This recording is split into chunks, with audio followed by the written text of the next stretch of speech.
Hi hello ഞാൻ നിങ്ങളോട് പങ്കുവയ്ക്കുന്ന എല്ലാ കാര്യങ്ങളും എൻ്റെ ലൈഫിൽ നടന്ന ഒരു കാര്യങ്ങളാണ് കേട്ടോ. ആ ഒരു സംഭവങ്ങളാണ് ഞാൻ നിങ്ങളോട് പങ്കുവയ്ക്കുന്നതും.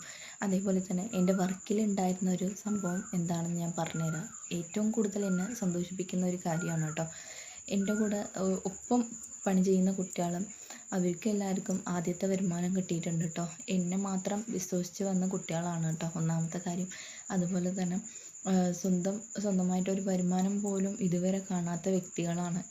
പക്ഷെ ഞാൻ പറഞ്ഞ ഒരു വാക്ക് കൊണ്ട് അവർ ഈ ഒരു ഓപ്പർച്യൂണിറ്റിയുമായിട്ട് പണിയെടുക്കാൻ തുടങ്ങി. ഇന്ന് അൽഹംദുലില്ലാ അവരുടെ ആദ്യത്തെ വരുമാനം കിട്ടിയപ്പോൾ ആദ്യം അവരുടെ സന്തോഷം പങ്കുവെച്ചത് എന്നോടാണ് കേട്ടോ. അത് എനിക്കും ഏറ്റവും കൂടുതൽ സന്തോഷമായിരുന്നു. എന്താണെന്ന് വെച്ചാൽ നമ്മളൊരാൾ കാരണം മറ്റുള്ളവരുടെ ജീവിതം നല്ല രീതിയിൽ പോകുന്നു, നല്ലൊരു സന്തോഷമായിട്ടുള്ള കാര്യങ്ങളൊക്കെ നടക്കുന്നു എന്ന് കാണുമ്പോൾ തന്നെ നമുക്ക് സന്തോഷിക്കാൻ വാക്കുകൾ ഉണ്ടാവില്ല. ഒന്നാമത്തെ പറയാൻ വാക്കുകൾ ഉണ്ടാവില്ല. പിന്നെ എങ്ങനെയാണ് ആ ഒരു മൂമെൻ്റൊക്കെ നമ്മൾ സെലിബ്രേറ്റ് ചെയ്യാൻ നോക്കുകയാണെങ്കിൽ ഒരുപാട് സന്തോഷം മാത്രമേ അതിൽ നിറഞ്ഞിട്ടുണ്ടാവുകയുള്ളൂ. അപ്പം ആഗ്രഹിച്ചിരുന്നത് കൊണ്ട് കാര്യമില്ല. നിങ്ങൾക്ക് സ്വന്തമായിട്ടൊരു വരുമാനം വേണം. അതുപോലെ തന്നെ നിങ്ങളുടെ ജീവിതത്തിൽ നിങ്ങൾ രക്ഷപ്പെടണമെന്ന് ആഗ്രഹിക്കുകയാണെങ്കിൽ ഒരിക്കലും നിങ്ങൾ നിങ്ങളുടെ വീട്ടിലിരുന്നത് കൊണ്ട് കാര്യമില്ല.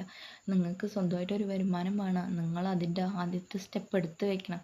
സ്റ്റെപ്പ് എടുത്ത് വെച്ചാൽ പടച്ചോൻ ബാക്കിയെല്ലാം നോക്കും. മനസ്സിലായോ? അത് നിങ്ങൾക്ക് നല്ലതാണെങ്കിൽ പടച്ചോൻ നിങ്ങളുടെ കയ്യിൽ എത്തിച്ചു തരും. ഓക്കെ, അങ്ങനെ ഞാനും കയറി വന്നതാണ് കേട്ടോ. പടച്ചോനെ മാത്രം വിശ്വസിച്ച് വന്നതാണ്. ഇന്ന് അൽഹംദുലില്ലാ നല്ലൊരു വരുമാനം എനിക്കും എൻ്റെ ടീമിൽ വർക്ക് ചെയ്യുന്ന എല്ലാ കുട്ടികൾക്കും കിട്ടുന്നുണ്ട്.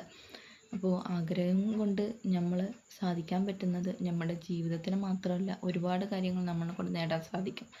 ഓക്കെ, നിങ്ങൾക്ക് ഈ ഒരു വീഡിയോ ഇഷ്ടപ്പെട്ടാൽ എൻ്റെ യൂട്യൂബ് ചാനൽ സബ്സ്ക്രൈബ് ചെയ്യുക. ഈ വീഡിയോ ഇഷ്ടപ്പെട്ടാൽ ലൈക്ക് ചെയ്യുക, കമൻറ്റ് ചെയ്യാൻ മറക്കല്ല കേട്ടോ.